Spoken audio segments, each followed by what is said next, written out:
ನಿರಂತರ ಸುದ್ದಿ. ನೋಡಿ, ನೀವು ಸುರಿಗೆ ಒಂದು ಮಾತು ಹೇಳಿ, ಸೌಜನ್ಯ ಪ್ರಕರಣದಿಂದ ಧರ್ಮಸ್ಥಳದವರು ಹೊರಗೆ ಬಂದಿಲ್ಲ ಅಂತ. ಸೌಜನ್ಯ ಪ್ರಕರಣಕ್ಕೂ ಧರ್ಮಸ್ಥಳಕ್ಕೂ ಯಾವುದೇ ಸಂಬಂಧ ಇಲ್ಲ. ಸೌಜನ್ಯ ಧರ್ಮಸ್ಥಳದ ಆಡಳಿತಕ್ಕೆ ಒಳಪಟ್ಟಂತ SDM ಕಾಲೇಜಿನ ವಿದ್ಯಾರ್ಥಿನಿ. ಸೌಜನ್ಯನ ಮನೆಯವರು ಚಂದಪ್ಪಗೌಡರು ಆಗಿರ್ಬೋದು, ಕುಸುಮಾವತಿ ಆಗಿರ್ಬೋದು, ಧರ್ಮಸ್ಥಳದ ಒಕ್ಕಲು. ಚಂದಪ್ಪನ ಮಾವ, ಸೌಜನ್ಯನ ಮಾವ ಅವರು ಸಹ ಧರ್ಮಸ್ಥಳದ ಒಕ್ಕಲು. ಸೌಜನ್ಯನ ಅಜ್ಜ ಅವರು ಸಹ ಧರ್ಮಸ್ಥಳದ ಒಕ್ಕಲು. ಅವರಿಗೆಲ್ಲರಿಗೂ ಜಾಗ ಧರ್ಮಸ್ಥಳದದ್ದೇ. ಭೂಸುಧಾರಣಾ ಕಾಯ್ದೆ ಅಡಿಯಲ್ಲಿ ಡಿಕ್ಲರೇಷನ್ ಕೊಟ್ಟಿದ್ದಾರೆ, ಅವರಿಗೆ ಜಾಗ ಮಂಜೂರು ಆಗಿದೆ. ಧರ್ಮಸ್ಥಳದವರು ಆ ವಿಚಾರಕ್ಕೂ ಆಕ್ಷೇಪ ವ್ಯಕ್ತಪಡಿಸಿಲ್ಲ. ಮತ್ತೆ ಧರ್ಮಸ್ಥಳದವರ ಕಟ್ಟಡದಲ್ಲಿ ಸೌಜನ್ಯನ ಮಾವ ಹೋಟೆಲ್ ಮಾಡ್ಕೊಂಡಿದ್ದದ್ದು ಬಾಡಿಗೆಗೆ. ಆದ್ದರಿಂದ ಇಡೀ ಕುಟುಂಬ ಧರ್ಮಸ್ಥಳದ ಋಣದಲ್ಲಿ ಇರುವಂತಹ ಕುಟುಂಬ. ಅವರ ಮನೆಯವರು ಕಲ್ತದ್ದು ಎಲ್ಲವೂ ಧರ್ಮಸ್ಥಳದ ಶಾಲೆಯಲ್ಲಿ. ಅದರಿಂದ ಇಡೀ ಕುಟುಂಬ ಧರ್ಮಸ್ಥಳದ ಋಣದಲ್ಲಿ ಇರುವಂಥದ್ದು. ತದನಂತರದ ಬೆಳವಣಿಗೆಯಲ್ಲಿ ಸೌಜನ್ಯ ಹತ್ಯೆಯಾದ ನಂತರ ಅದಕ್ಕೆ ಧರ್ಮಸ್ಥಳವನ್ನು ತಳುಕು ಹಾಕುವಂತ ಪ್ರಯತ್ನ ನಡೆಯಿತು. ಒಂದು ಕ್ರಿಮಿನಲ್ ಪ್ರಕರಣದಲ್ಲಿ, ಒಂದು ಮರ್ಡರ್ ಕೇಸಲ್ಲಿ, ಒಂದು ರೇಪ್ ಅಂಡ್ ಮರ್ಡರ್ ಕೇಸಲ್ಲಿ ತನಿಖೆ ನಡೆಸಿದಂತಹ 3 ತನಿಖಾ ಏಜೆನ್ಸಿಗಳು ಸಂತೋಷ್ ರಾವ್ ಆರೋಪಿ ಅಂತ ಹೇಳಿದ್ದಾರೆ. ಬದಲಾಗಿ ಬೇರೆ ಆರೋಪಿ ಇಲ್ಲ ಅಂತ ಹೇಳಿ ಸ್ಪಷ್ಟವಾಗಿ ಹೇಳಿದ್ದಾರೆ. ಆದರೆ ಸಂತೋಷ್ ರಾವ್ನ ಮೇಲೆ ಏನು ಆರೋಪವನ್ನು ಸ್ಥಳೀಯ ಪೊಲೀಸರು ಆರಂಭದಲ್ಲಿ, ತದನಂತರ COD ಅವರು, ತದನಂತರ CBIನವರು ತನಿಖೆ ನಡೆಸಿ ಹೊರಿಸಿದ್ದಾರೆ. ಅದನ್ನು ನ್ಯಾಯಾಲಯದಲ್ಲಿ ಪ್ರೂವ್ ಮಾಡಲಿಕ್ಕೆ ಆಗಲಿಲ್ಲ. ಆದ್ದರಿಂದ ಕೆಳ ನ್ಯಾಯಾಲಯ ಸಂತೋಷ್ ರಾವ್ನ ಬಿಡುಗಡೆಗೊಳಿಸಿ CBIನವರು ಅಪೀಲ್ ಹೋದರು. ಇದೇ ಸಂದರ್ಭದಲ್ಲಿ ಚಂದಪ್ಪಗೌಡರು ಮತ್ತು ಆರೋಪಿ ಸಂತೋಷ್ ರಾವ್ 2 ರಿಟ್ ಪಿಟಿಷನ್ಗಳನ್ನ ಹಾಕಿದ್ರು. ಸಂತೋಷ್ ರಾವ್ ಸಲ್ಲಿಸಿದಂತ ರಿಟ್ ಪಿಟಿಷನ್ ನಲ್ಲಿ ತನ್ನನ್ನು 2012ರಿಂದ 2022 ಅದು 10 ವರ್ಷಗಳ ಕಾಲ ಜೈಲಲ್ಲಿ ಇಟ್ಟಿದ್ರು, ನನ್ನನ್ನು ಈ ಪ್ರಕರಣದಲ್ಲಿ ಸಿಲುಕಿಸಿದರು ಅಂತ ಹೇಳಿ ನನಗೆ ಪರಿಹಾರ ಕೊಡ್ಬೇಕಂತ ಅವರು ಹೇಳಿ. ಚಂದಪ್ಪಗೌಡರು ಈ ಪ್ರಕರಣದಲ್ಲಿ ಬೇರೆ ಆರೋಪಿಗಳಿದ್ದಾರೆ, ಅದರಿಂದ ಇದನ್ನು ಮರು ತನಿಖೆ ಕೊಡಬೇಕು ಅಂತ ಹೇಳಿ ರಿಟ್ ಪಿಟಿಷನ್ ಆಗಿದೆ. ಆ 2 ರಿಟ್ ಪಿಟಿಷನ್ಗಳನ್ನ ಹೈಕೋರ್ಟ್ನ ವಿಭಾಗೀಯ ಪೀಠ ವಜಾಗೊಳಿಸಿದೆ. ಅದರೊಟ್ಟಿಗೆ CBI ಸಲ್ಲಿಸಿದಂತ ಮೇಲ್ಮನವಿಯನ್ನು ವಜಾಗೊಳಿಸಿದೆ. ಯಾಕಂದ್ರೆ ಈ ಪ್ರಕರಣದ ತನಿಖೆ ನಡೆಸಿದ್ದು ಸರ್ಕಾರಿ ಏಜೆನ್ಸಿಗಳು ಹೊರತು ಖಾಸಗಿ ಏಜೆನ್ಸಿಗಳಲ್ಲ. ಧರ್ಮಸ್ಥಳದವರ ಏಜೆನ್ಸಿ ಅಲ್ಲ, ಚಂದಪ್ಪಗೌಡರ ಏಜೆನ್ಸಿಯೂ ಅಲ್ಲ. ಮೊದಲಿಗೆ ಸ್ಥಳೀಯ ಪೊಲೀಸರು ಮಾಡಿದ್ರು, ಒತ್ತಡ ಬಂತು ಸರ್ಕಾರದ ಮೇಲೆ. ಶಾಸಕ ವಸಂತ ಬಂಗೇರ್ ಅವರು ವಿಧಾನಸಭೆಯಲ್ಲಿ ಪ್ರಸ್ತಾಪ ಮಾಡಿದ್ರು, ಸರ್ಕಾರ CODಗೆ ಕೊಟ್ಟಿತ್ತು, COD ಅವರು ತನಿಖೆ ಮಾಡಿದ್ರು. ಅಷ್ಟೊತ್ತಿಗೆ ಮತ್ತೆ ಒತ್ತಡ ಬಂತು, CBIಗೆ ಹ್ಯಾಂಡ್ ಓವರ್ ಆಯ್ತು. CBIಗೆ ಈ ಪ್ರಕರಣ ಹ್ಯಾಂಡ್ ಓವರ್ ಆದಾಗ ಆ ಪ್ರಕರಣದ ಚಾರ್ಜ್ ಶೀಟ್ ಆಗಿತ್ತು. 45 ದಿವಸ ಸ್ಥಳೀಯ ಪೊಲೀಸರು ತನಿಖೆ ಮಾಡಿದ್ರು. ಭಾಸ್ಕರ್ ರೈ ಅವರು ತನಿಖಾಧಿಕಾರಿ ಆಗಿದ್ರು, ಅವರು ತನಿಖೆ ಮಾಡಿದ್ರು. ಅದನಂತರ COD ಹೋಯ್ತು, ರುದ್ರಮುನಿ ಅವರು ಬಂದರು, ಅವರು ತನಿಖೆ ಮಾಡಿ ಚಾರ್ಜ್ ಶೀಟ್ ಹಾಕಿದ್ರು. ಅದರ ನಂತರ ಇದು CBIಗೆ ಹೋಗಿದ್ರು. CBIಗೆ ಹೋಗುವ ಮಧ್ಯೆ ಆ ಪ್ರಕರಣದಲ್ಲಿ ಇತರ 4 ಹೆಸರುಗಳನ್ನು ಇವರು ಹೇಳಿದರು.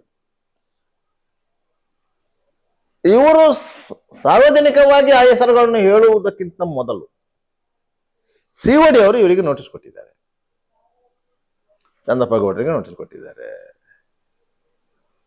ಕುಸುಮಾವತಿ ಅವರಿಗೆ ನೋಟಿಸ್ ಕೊಟ್ಟಿದ್ದಾರೆ, ವಿಠಲಗೌಡರಿಗೆ ನೋಟಿಸ್ ಕೊಟ್ಟಿದ್ದಾರೆ. ಈ ಹೋರಾಟದಲ್ಲಿ ಮುಂಚೂಣಿಯಲ್ಲಿರುವಂತಹ ಪ್ರಜಾಪ್ರಭುತ್ವ ವೇದಿಕೆಯ ಮಹೇಶ್ ಶೆಟ್ಟಿ ತಿಮ್ಮರೋಡಿ ಅವರಿಗೆ ನೋಟಿಸ್ ಕೊಟ್ಟಿದ್ದಾರೆ. ನೀವು ನಿಮ್ಮಲ್ಲಿರುವ ಸಾಕ್ಷ್ಯಗಳನ್ನ ನಮಗೆ ಹೇಳಿದ್ದೇನೆ, ಯಾರು ಬರಲಿಲ್ಲ. ಅವರೇ ಈ ಯಾರ ಮೇಲೆ ಆರೋಪಗಳಿತ್ತು, ಉದಯ್ ಜೈನ್ ಇರ್ಬೋದು, ಧೀರಜ್ ಕೆಲ್ಲ ಇರ್ಬೋದು, ಮಲ್ಲಿಕ್ ಜೈನ್ ಇರ್ಬೋದು, ಅವರ ಮೇಲೆಲ್ಲ ಆರೋಪಗಳಿತ್ತು. ಅವರನ್ನೆಲ್ಲ ಕರೆಸಿ ವಿಚಾರಣೆ ಮಾಡಿದ್ರು. ಅವನ್ನೆಲ್ಲ ಕರೆಸಿ ವಿಚಾರಣೆ ಮಾಡಿದ್ರು. ವಿಚಾರಣೆ ಮಾಡಿದಾಗ ಆ ಘಟನೆ ನಡೆದಂತ ಸಂದರ್ಭದಲ್ಲಿ ಅವರು ಎಲ್ಲಿದ್ರು ಅಂತ ಪ್ರಶ್ನೆ ಬರ್ತದೆ. ಸೌಜನ್ಯನ ಮೇಲೆ ಅವರು ಮೂವರು ಸೇರಿ ರೇಪು ಮಾಡ್ಬೇಕಂತಿದ್ರೆ ಅವರ ಸ್ಥಳದಲ್ಲಿ ಇರಲೇಬೇಕಾ? ಇರಬೇಕು. ಆದ್ರೆ ಎಲ್ಲ ರೀತಿಯ ಡಿಜಿಟಲ್ ಎವಿಡೆನ್ಸ್ಗಳನ್ನು ನೋಡಿದ್ರೆ, ಅವರ ಮೊಬೈಲ್ ಲೊಕೇಶನ್ ನೋಡಿದ್ರೆ ಅವರು ಆ ಸ್ಥಳದಲ್ಲಿ ಇರಲಿಲ್ಲ. ಮತ್ತೆ ಅವರನ್ನು ಎನ್ಕ್ವೈರಿ ಮಾಡಿದ ಸಂದರ್ಭದಲ್ಲಿ ಅವರು ಎಲ್ಲೆಲ್ಲಿ ಇದ್ರು ಅಂತ ಹೇಳಿದ್ದಾರೆ. ಎಲ್ಲೆಲ್ಲಿ ಇದ್ರು ಅಂತ ಹೇಳಿದಾಗ ಅದನ್ನು ಕ್ರಾಸ್ ವೆರಿಫಿಕೇಶನ್ ಮಾಡಿದ್ದಾರೆ. ನೋಡಿ, ಉದಯ್ ಜೈನ್ ಉಜಿರೆಯ ಜನಾರ್ದನ್ ದೇವಸ್ಥಾನದ ಅಲ್ಲಿ ನಡೀತಿದ್ದ ಯಕ್ಷಗಾನ ಹೋಗಿದ್ದ ನೋಡ್ಲಿಕ್ಕೆ, ಅಲ್ಲಿದ್ದ. ಆಗ ಅವನನ್ನು ನೋಡಿದವರಿದ್ದಾರೆ, ಅವನೊಟ್ಟಿಗಿದ್ದವರಿದ್ದಾರೆ. ಅವನಲ್ಲಿ 9 ಗಂಟೆ ರಾತ್ರಿ ಹೊತ್ತಿಗೆ ವಾಪಸ್ ಬಂದಿರೋದು. ವಾಪಸ್ ಬಂದಾಗ ಈ ಮನ್ನ ಸಂಕದ ಬಳಿ ಜನ ಸೇರಿತ್ತು. ಅವರ ರಿಕ್ಷಾ ನಿಲ್ಲಿಸಿದ್ದಾರೆ, ಕೆಲವರನ್ನ ಮಾತಾಡಿದ್ದಾರೆ. ಆದ್ರಿಂದ ಅವನು ಉಜಿರೆಯಲ್ಲಿ ಇದ್ದದ್ದು ಸ್ಪಷ್ಟ. ಅವನೊಟ್ಟಿಗಿದ್ದವರು ಅದನ್ನು ಸಾಕ್ಷೀಕರಿಸಿದ್ದಾರೆ. ಇಷ್ಟೊತ್ತಿಂದ ಅವ ಉಜಿರೆಯಲ್ಲಿ ಇದ್ದ ಅಂತೇಳಿ ಅವನ ಮೊಬೈಲ್ ಲೊಕೇಶನ್ ಸಹ ಅದನ್ನು ಹೇಳ್ತಾ ಇತ್ತು. ಆದ್ದರಿಂದ ಉದಯ್ ಜೈನ್ ಆ ಸ್ಥಳದಲ್ಲಿ ಇದ್ದ ಅಂತ ಹೇಳಿ ನಾವು ಪ್ರೂವ್ ಮಾಡ್ಲಿಕ್ಕೆ ಆಗಲ್ಲ.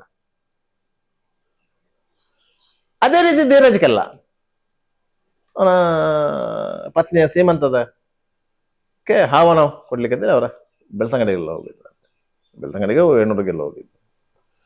ಆ ಸಂದರ್ಭದಲ್ಲಿ ಅವರು ಎಲ್ಲೆಲ್ಲಿ ಹೋಗಿದ್ದಾರೆ ಅಂತ ಹೇಳಿದಾರೋ ಅದನ್ನೆಲ್ಲ ಕ್ರಾಸ್ ವೆರಿಫಿಕೇಶನ್ ಪೊಲೀಸರು ಮಾಡಿದ್ರು. ಸತ್ಯ ಹೇಳ್ತಾನೆ ಸುಳ್ಳು ಹೇಳ್ತಾನೆ ಅಂತ ಗೊತ್ತಾಗ್ಬೇಕಲ್ಲ. ಸತ್ಯ ಹೇಳ್ತಾನೆ ಮೇಲೆ ಅವನ ಮೇಲೆ ಆರೋಪ ಇಲ್ಲ. ಅದೇ ರೀತಿ ಮಲ್ಲಿಕ್ ಜೈನ್ ಇದ್ದು, ಅವನು ಬೇರೆ ಒಂದು ಕಡೆಯಲ್ಲಿದ್ದ. ಆದ್ರಿಂದ ಆ ಮೂವರು ಆ ಪ್ರಕರಣದಲ್ಲಿ ಇಲ್ಲ ಅಂತ ಹೇಳಿ COD ಅವರು ನಿರ್ಧಾರಕ್ಕೆ ಬಂದಿದ್ದು. ತದನಂತರ ಈ ಬಗ್ಗೆ ಅವರನ್ನು ಆರೋಪಿಗಳನ್ನಾಗಿ ಸೇರಿಸಬೇಕು ಅಂತ ಹೇಳಿ CBI ಪರ ವಕೀಲರು CBI ನ್ಯಾಯಾಲಯಕ್ಕೆ ಅರ್ಜಿ ಹಾಕಿತ್ತು. CBI ಮಾಡಿದ ತನಿಖೆಯಲ್ಲಿ ಅವರು 3 ಆರೋಪಿಗಳಲ್ಲ, ಆಯ್ತಾ. ಮತ್ತೊಬ್ಬ ಅವರು ಎಲಿಗೇಷನ್ ಮಾಡ್ತಾರೆ ನಿಶ್ಚಲ್ ಕುಮಾರ್ ಮೇಲೆ, ಅಂದ್ರೆ ಹರ್ಷೇಂದ್ರ ಕುಮಾರ್ ಅವರ ಮಗ. ಅವನು ಅಬ್ಸಲ್ಯೂಟ್ಲಿ ಅಮೆರಿಕದಲ್ಲಿದ್ದದ್ದು ಪ್ರೂವ್ ಆಗಿದೆ. COD ಅವರು ಕನ್ಫರ್ಮ್ ಮಾಡ್ಕೊಂಡಿದ್ದಾರೆ, CBIನವರು ಕನ್ಫರ್ಮ್ ಮಾಡ್ಕೊಂಡಿದ್ದಾರೆ. ಯಾಕಂದ್ರೆ ಅಮೆರಿಕಕ್ಕೆ ದೋಣಿಯಲ್ಲಿ ಹೋಗ್ಲಿಕ್ಕೆ ಆಗುದಿಲ್ಲಲ್ಲ, ವಿಮಾನದಲ್ಲಿ ಹೋಗ್ಬೇಕು. ವೀಸಾ ಇದೆ, ಅದು ಎಜುಕೇಶನ್ ಪರ್ಪಸ್ಗೆ ಹೋಗಿರೋದು. ಅಲ್ಲಿ ಯೂನಿವರ್ಸಿಟಿ ಇದೆ, ಅಡ್ಮಿಷನ್ ಇದೆ, ಎಲ್ಲವೂ ಇದೆ. ಅದರಿಂದ ಎಲ್ಲವೂ ಅದು ಇಷ್ಟು ಡಾಕ್ಯುಮೆಂಟರಿ. ಅಷ್ಟು ಡಾಕ್ಯುಮೆಂಟ್ ಅನ್ನ CBIನವರು ವೆರಿಫೈ ಮಾಡಿದ್ದಾರೆ. ಆದ್ರಿಂದಾಗಿ ನಿಶ್ಚಲ್ ಅನ್ನು ಮೊದಲೇ ಕೈ ಬಿಟ್ಟಿದ್ದಾರೆ.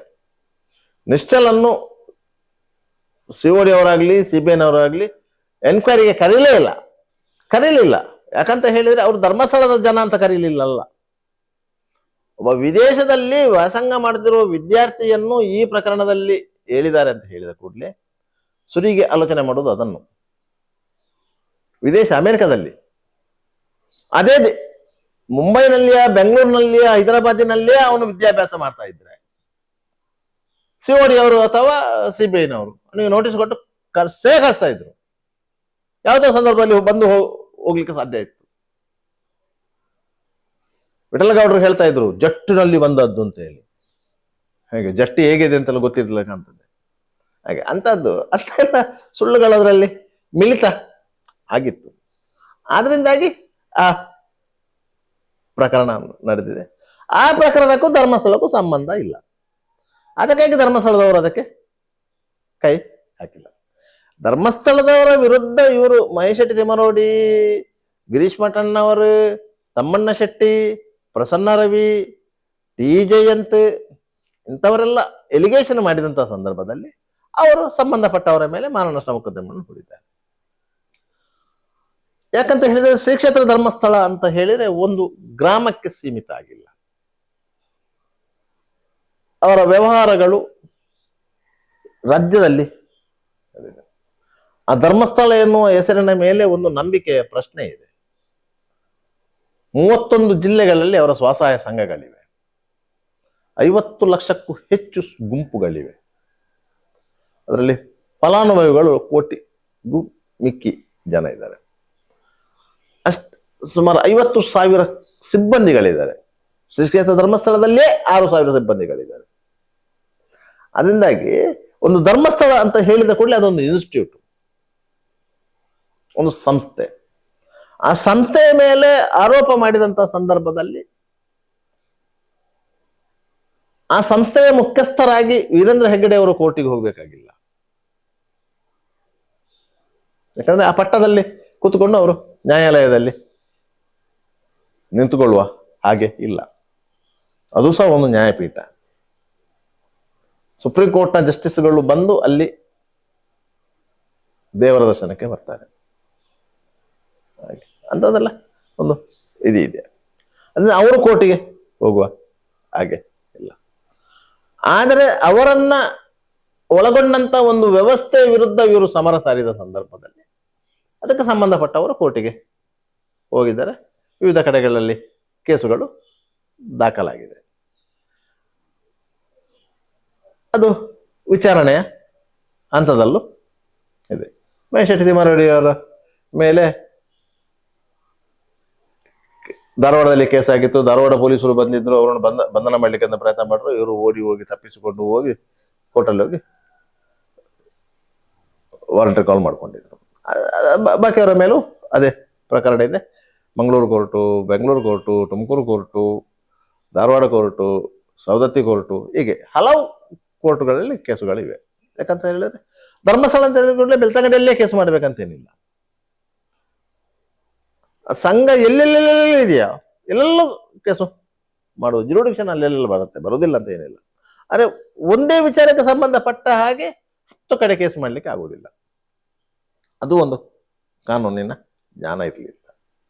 ಒಂದೇ ವಿಚಾರಕ್ಕೆ ಸಂಬಂಧಪಟ್ಟು 10 ಕಡೆ ಕೇಸ್ ಮಾಡ್ಲಿಕ್ಕೆ ಆಗುವುದಿಲ್ಲ.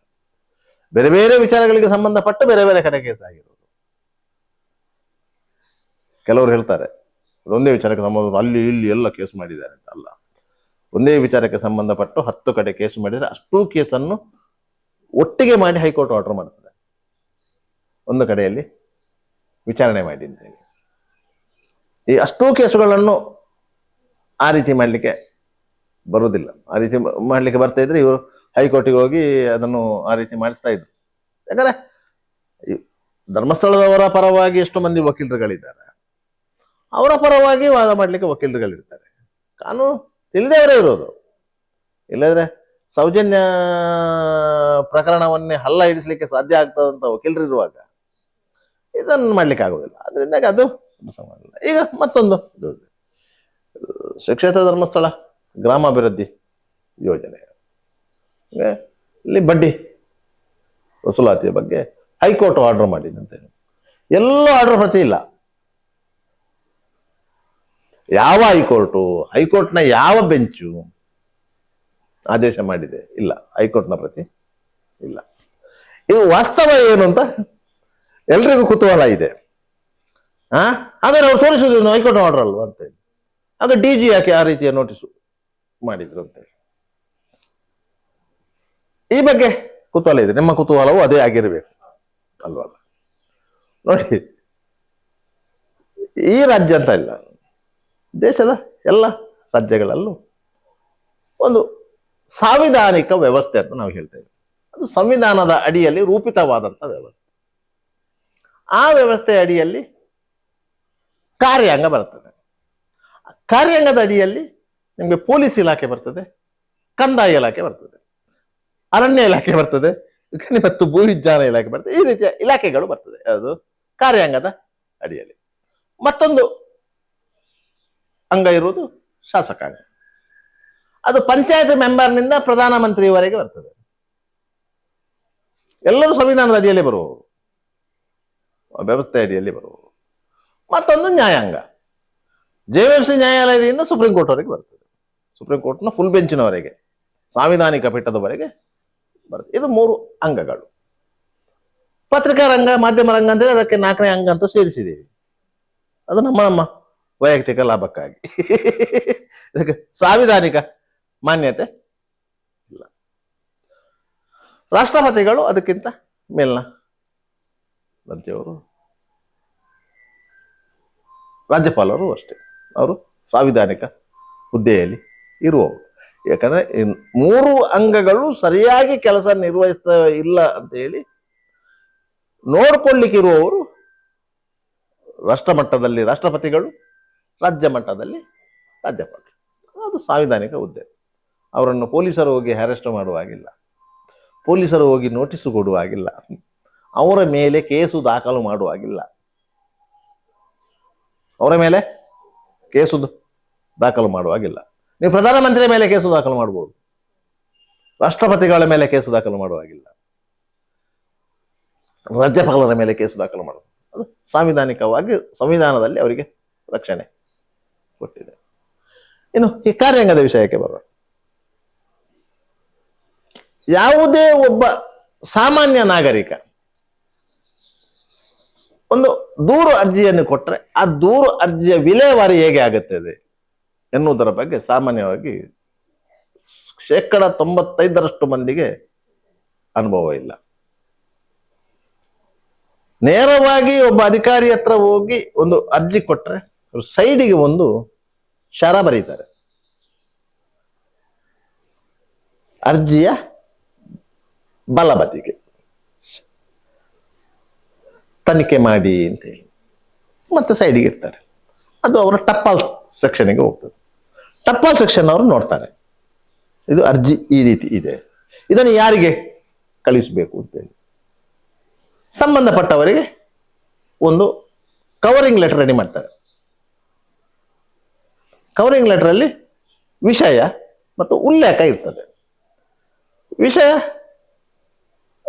ಸೋ ವ್ಯಕ್ತಿ ನೀಡಿದ ದೂರಿನ ಬಗ್ಗೆ ವಿಚಾರಣೆ ನಡೆಸುವುದು. ಉಲ್ಲೇಖ ಇಂತಿಂಥವ್ರು ಇಂತಿಂಥ ದಿವಸ ಮಾನ್ಯ ಅಧಿಕಾರಿಗೆ ಕೊಟ್ಟಂತ ದೂರಿನ ಅರ್ಜಿ, ಅದಕ್ಕೊಂದು ಪ್ಯಾರಾ ಬರೀತಾರೆ. ಮೇಲಿನ ವಿಷಯಕ್ಕೆ ಸಂಬಂಧಿಸಿದಂತೆ ಮೇಲಿನ ಉಲ್ಲೇಖದಂತೆ ಇಂತಿಂಥವರು ಈ ರೀತಿಯಾಗಿ ಒಂದು ದೂರು ಕೊಟ್ಟಿರ್ತಾರೆ, ಆ ದೂರಿನ ಬಗ್ಗೆ ಕೂಲಂಕಷವಾಗಿ ಪರಿಶೀಲನೆ ಮಾಡಿ ಈ ಕೆಳಗೆ ಸಹಿ ಮಾಡುವಂತ ಅಧಿಕಾರಿಗೆ ಕಳುಹಿಸತಕ್ಕದ್ದು ಅಂತೇಳಿ ಯಾರು ಅಧಿಕಾರಿ ಇದ್ದಾರೆ ಅವರ ಸಹಿಯನ್ನ ಅವರ PS ಆಗ್ತಾರೆ. ಪರ್ಸನಲ್ ಸೆಕ್ರೆಟರಿ ಯಾರಿದ್ದಾರೆ ಅವರು ಅವರ ಪರವಾಗಿ ಆಗ್ತಾರೆ. ರಾಜ್ಯಪಾಲರ ಪರವಾಗಿ ಅವರ ಸೆಕ್ರೆಟರಿ ಹಾಕಿದ ಹಾಗೆ ಇವರ ಪರವಾಗಿ ಇವರ PA ಹಾಕೋದು, PS ಹಾಕೋದು, ಸಹಿ ಹಾಕ್ತಾರೆ.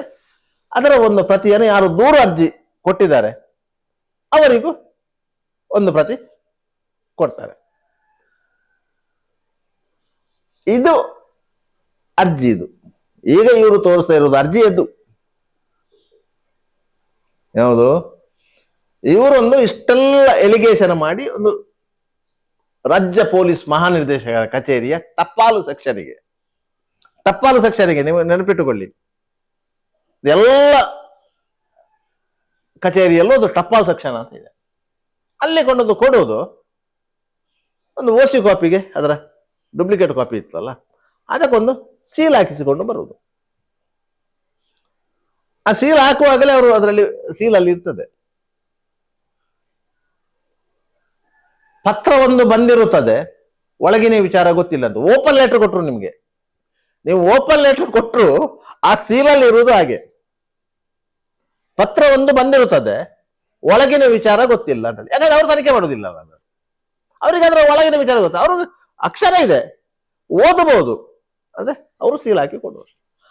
ಅದನ್ನು ಇಟ್ಕೊಂಡು ನಾನು SP ಅವರಿಗೆ ಕಂಪ್ಲೇಂಟ್ ಕೊಟ್ಟಿದ್ದೇನೆ, ನಾನು DC ಅವರಿಗೆ ಕಂಪ್ಲೇಂಟ್ ಕೊಟ್ಟಿದ್ದೇನೆ ಅಂತ ನಾವು ಪ್ರಚಾರ ಮಾಡಬಹುದು. ಕೊಟ್ಟದಕ್ಕೆ ದಾಖಲೆ ಇದೆ, ಕೊಟ್ಟದಕ್ಕೆ ದಾಖಲೆ ಇದೆ. ಕೊಟ್ಟ ಮೇಲೆ ಅದು ಏನಾಗಿದೆ ಅನ್ನೋದಕ್ಕೆ ದಾಖಲೆ ಇಲ್ಲ. ಆ ಅರ್ಜಿ ಏನಾಗ್ತದೆ? ಸಂಬಂಧಪಟ್ಟ ಇಲಾಖೆ ಹೋಗುತ್ತೆ. ಇದಕ್ಕೆ ಡಿಜಿ ಕಚೇರಿಗೆ ಇದೇ ರೀತಿಯ ಒಂದು ಅರ್ಜಿಯನ್ನು ಕೊಟ್ಟಿದ್ದಾರೆ, ಟಪಾಲಿಗೆ ಕೊಟ್ಟಿದ್ದಾರೆ. ಅದು ಡಿಜಿ ಕಚೇರಿಯ ಪಬ್ಲಿಕ್ ರಿಲೇಷನ್ ಆಫೀಸರ್ ಅಂತ ಹೇಳ್ತಾರೆ, SP ಮಟ್ಟದ ಅಧಿಕಾರಿ, ಪಬ್ಲಿಕ್ ರಿಲೇಷನ್ ಆಫೀಸರ್. ನಿಮಗೆ ಗೊತ್ತಿರ್ಲಿಕ್ಕಿಲ್ಲ, ಡಿಜಿ ಕಚೇರಿಯ ಗಾರ್ಡ್ ಇರ್ತಾನಲ್ಲ, ಅವನು ಯಾರು ಗೊತ್ತಾ? ಇಲ್ಲಿನ ASI ಮಟ್ಟದ ಅಧಿಕಾರಿ, ಡಿಜಿ ಮಟ್ಟದ ಆಫೀಸರ್ ಗಾರ್ಡ್. ಆಯ್ತಾ? ಡಿಜಿ ಕಚೇರಿಯ ಎಂಟ್ರಿ ಆದ್ರೆ ಅಲ್ಲಿ ನಿಮ್ಮನ್ನು ವಿಚಾರಿಸುವ ಅಧಿಕಾರಿ ACP ಮಟ್ಟದ ಅಧಿಕಾರಿ. ಅವ ಕೂಲಂಕಷವಾಗಿ ವಿಚಾರಿಸಿ ನಿಮ್ಮನ್ನು ಡಿಜಿ ಅಲ್ಲಿಗೆ ಕಳಿಸಬೇಕಾ ಬೇಡ ಅಂತ ಡಿಸೈಡ್ ಮಾಡುವವನು. ಒಬ್ಬ ದೂರುದಾರನನ್ನು ಡಿಜಿ ಅಲ್ಲಿಗೆ ಕಳಿಸಬೇಕಾ ಬೇಡ ಅಂತ ಹೇಳಿ ಡಿಸೈಡ್ ಮಾಡುವವನು ಅವನು. ಇವರನ್ನು ಕಳಿಸಬೇಕು ಅಂತ ಹೇಳಿದ್ರೆ ಅವನು ಮತ್ತೆ ಡಿಜಿ ಹತ್ರ ಪರ್ಮಿಷನ್ ಕೇಳಬೇಕು. ಸರ್, ಇಂತಿಂಥವ್ರು ಬಂದಿದ್ದಾರೆ, ಅವರ ಸಮಸ್ಯೆ ಇದೆ, ಇಂಥದ್ದು ಕಳಿಸಬೇಕಂತ ಹೇಳಿ ಮತ್ತೆ ಡಿಜಿ ಆಯ್ತು ಕಳಿಸಿ ಅಂತ ಹೇಳಿದ್ರೆ ಅವರನ್ನು ಇಬ್ಬರು ಕಾನ್ಸ್ಟೇಬಲ್ಗಳು ಡಿಜಿ ಕಚೇರಿಗೆ ಕರ್ಕೊಂಡು ಹೋಗ್ತಾರೆ. ಇಬ್ಬರು ಕಾನ್ಸ್ಟೇಬಲ್ಗಳು ಅವನು ಒಂದು ರೀತಿಯಲ್ಲಿ ಗೆಸ್ಟ್ ಡಿಜಿ ಆಫೀಸಿಗೆ. ಇದು ಡಿಜಿ ಆಫೀಸ್ ಇದ್ದು ಸೇಮ್ CS ಆಫೀಸಲ್ಲೂ ಅದೇ ರೀತಿ. ಈಗ ಶಾಲಿನಿ ಗೋಯಲ್ ಹತ್ರ ನೀವು ಮಾತಾಡ್ಲಿಕ್ಕೆ ಹೋಗ್ತದಂತಾದ್ರೆ ನಿಮಗೆ ಅದೇ ರೀತಿಯ ಮರ್ಯಾದೆ ಇರ್ತದೆ. ನೀವೊಂದು ದೂರು ಕೊಡ್ಲಿಕ್ಕೆ ಹೋಗುವಂತ ದೂರುದಾರ ಅಂತ ಅವರು ಟ್ರೀಟ್ ಮಾಡಲ್ಲ ನಿಮ್ಮನ್ನು, ನೀವೊಬ್ರು ಅತಿಥಿ ಅಂತ ಟ್ರೀಟ್ ಮಾಡ್ತಾರೆ. ನಿಮಗೆ ಹೋದ ಕೂಡಲೇ ಯಾಕೆ ಬಂದದಂತ ಕೇಳೋದಿಲ್ಲ, ಡಿಜಿ ಯಾಕೆ ಬಂದದಂತ ಕೇಳುವುದಿಲ್ಲ. ಬೆಲ್ ಮಾಡ್ತಾರೆ, ಟೀ ಬಿಸ್ಕಿಟ್ ನನ್ನ ಅವ ಬಂದ ಆಯಾಸವನ್ನು ಕಳೆದ ನಂತರ ಕೇಳೋದು ಏನು ಸಮಸ್ಯೆ. ಕೂಲಾಗಿ ಎಲ್ಲ ಹೇಳ್ತಾನೆ, ಒಂದು ವಾತಾವರಣಕ್ಕೆ ಒಗ್ಗಿಕೊಳ್ತಾನೆ, ಹೇಳ್ತಾನೆ. ಆಗ ಅವರಿಗೆ ಅರ್ಥ ಆಗತ್ತೆ. ಯಾಕಂದ್ರೆ 10-30 ವರ್ಷ ಸರ್ವಿಸ್ ಆಗಿ ಬಂದವರು, ಇಂಥ ವ್ಯಕ್ತಿಗಳನ್ನು 1 ಲಕ್ಷ ಮಂದಿಯನ್ನು ನೋಡಿರ್ತಾರೆ ಅವರು. ಅರ್ಥ ಆಗತ್ತೆ ಅವ್ರು ಹೇಳುದು ಸತ್ಯವ ಸುಳ್ಳ ಅಂತ ಅಂದಾಜಾಗತ್ತೆ. ಸತ್ಯ ಅಂತಾದ್ರೆ ಅದಕ್ಕೆ ಏನು ಕ್ರಮ ಕೈಗೊಳ್ಬೇಕು ಅಂತ ಹೇಳಿ ಸೂಚನೆ ಕೊಡ್ತಾರೆ. ಅದು ಸೂಚನೆ. ಡಿಜಿ ಕೊಟ್ಟ ಸೂಚನೆಯನ್ನು ಯಾವುದೇ ಅಧಿಕಾರಿ ಪಾಲನೆ ಮಾಡದೆ ಇರ್ಲಿಕ್ಕೆ ಸಾಧ್ಯನೇ ಇಲ್ಲ. ಅದರಿಂದಾಗಿ ಇವರು ಏನ್ ಮಾಡಿದ್ದಾರೆ, ಈ ರೀತಿಯ ಒಂದು ಅರ್ಜಿಯನ್ನು ಆ ಟಪಾಲಿಗೆ ಕೊಟ್ಟಿದ್ದಾರೆ. ಟಪಾಲು ತನ್ನಿಂತಾನೇ ಚಲಿಸಿದೆ, ಸಂಬಂಧಪಟ್ಟ ಅಧಿಕಾರಿಯ ಟೇಬಲಿಗೆ ಹೋಗಿದೆ. ಅವರು ನೋಡಿದ್ದಾರೆ, ಇವರು ಈ ರೀತಿಯಾಗಿ ಒಂದು ಎಲಿಗೇಷನ್ ಎಲ್ಲ ಮಾಡಿದ್ದಾರೆ. ಅದನ್ನೇ ಅವರು ರೀಕಾಪಿ ಮಾಡಿದ್ದಾರೆ. ಈ ರೀತಿ ಎಲ್ಲ ಎಲಿಗೇಷನ್ ಮಾಡಿ ದೂರು ಬಂದಿರ್ತದೆ, ಈ ಬಗ್ಗೆ ತನಿಖೆ ನಡೆಸಿ ವರದಿಯನ್ನು ಒಪ್ಪಿಸುವುದು ಅಂತ ಹೇಳಿ ಡಿಜಿಗೆ ಕೊಟ್ಟ ಇದು. ಇವರು ಹೇಳಿದ್ದಾರೆ, ಈ ಧರ್ಮಸ್ಥಳ ಸ್ವಸಹಾಯ ಸಂಘ ಗ್ರಾಮಾಭಿವೃದ್ಧಿ ಯೋಜನೆ ಇಡೀ ರಾಜ್ಯದಲ್ಲಿ ಇದೆ ಅಂತ ಹೇಳಿದ್ದಾರೆ. ಎಲ್ಲ ಜಿಲ್ಲೆಗಳಲ್ಲೂ ಇದೆ ಅಂತ ಹೇಳಿ, ಎಲ್ಲ ಕಡೆಯಲ್ಲಿ ಬಡ್ಡಿ ವಸೂಲಿ ಮಾಡ್ತಾರೆ, ಬಡ್ಡಿ ಇದು ಮಾಡ್ತಾರೆ, ಎಲ್ಲ ಮಾಡ್ತಾರೆ.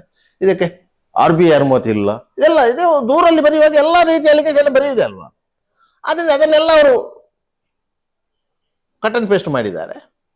ಅದನ್ನು ಎಲ್ಲ ಜಿಲ್ಲಾ ಪೊಲೀಸ್ ವರಿಷ್ಠಾಧಿಕಾರಿಗಳು ಕಳಿಸ್ತಾರೆ, ತನಿಖೆ ಮಾಡಿ ವರದಿ ಒಪ್ಪಿಸಿ ಅಂತ ಹೇಳಿ. ಹಾಗೆ ಅದರ ಒಂದು ಕಾಪಿಯನ್ನು ಇವರಿಗೆ ಕಳಿಸಿದ್ದಾರೆ. ಯಾರು ಕಂಪ್ಲೇಂಟ್ ಕೊಟ್ಟಿದ್ದಾರೆ ಅವರಿಗೆ ಕಳಿಸಲೇಬೇಕು, ಅದು ಕ್ರಮ. ಆ ಕಾಪಿ ಇಟ್ಕೊಂಡು ಆಟ ಆಡ್ತಾ ಇದ್ದಾರೆ. ಡಿಜಿಯಿಂದ ಆದೇಶ ಆಗಿದೆ ಅಂತ ಹೇಳಿ. ಆ ಡಿಜಿಗೆ ಕೊಟ್ಟ ಕಂಪ್ಲೇಂಟ್ ಅಲ್ಲಿ ಇವರು ಹೇಳಿದ್ದಾರೆ ಹೈಕೋರ್ಟ್ ಆದೇಶ ಇದೆ ಅಂತ ಹೇಳಿ. ಆದ್ರೆ ಹೈಕೋರ್ಟ್ ಆದೇಶದ ಪ್ರತಿ ಇಲ್ಲ. ಹೈಕೋರ್ಟ್ ಆದೇಶ ಇದ್ದರೆ ಆ ಆದೇಶದ ಒಂದು ಪ್ರತಿ ಡಿಜಿಗೆ ಹೋಗಿರ್ತದೆ. ಡಿಜಿ ಕಚೇರಿಯ ಲೀಗಲ್ ಸೆಲ್ಲಿಗೆ ಆ ಆದೇಶದ ಒಂದು ಪ್ರತಿ ಹೋಗಿರ್ತದೆ. ಆದ್ರಿಂದ ಆದೇಶ ಬಂದ್ರೆ ಡಿಜಿ ಕಚೇರಿಗೆ ಗೊತ್ತಿರ್ತದೆ ಆದೇಶ ಬಂದಿಲ್ಲ. ಆದ್ರಿಂದಾಗಿ ಅದು ಇವರು ದೂರು ಕೊಟ್ಟದ್ದು ಹೌದು, ಅದು ನಾನು ಬೋಗಸ್ ಅಂತ ಹೇಳಲ್ಲ. ಆ ದೂರಿಗೆ ಪ್ರತಿಕ್ರಿಯೆ ಮಾಡಿದ್ದು ಹೌದು. ಅದು ಯಾವ ಯಾವ ಕಡೆಗೆ ಬರುತ್ತಾ ಆಯಾ ಕಡೆಯಲ್ಲಿ ಅವರೊಂದು ಗ್ರಾಮಾಭಿವೃದ್ಧಿ ಯೋಜನೆಯ ನಿರ್ದೇಶಕರಿಗೆ ಒಂದು ನೋಟಿಸ್ ಮಾಡ್ತಾರೆ ಸಾಮಾನ್ಯವಾಗಿ. ಆ ನೋಟಿಸ್ಗೆ ಗ್ರಾಮಾಭಿವೃದ್ಧಿ ಯೋಜನೆಯ ನಿರ್ದೇಶಕರು ಹೋಗಿ ಉತ್ತರ ಕೊಡ್ತಾರೆ.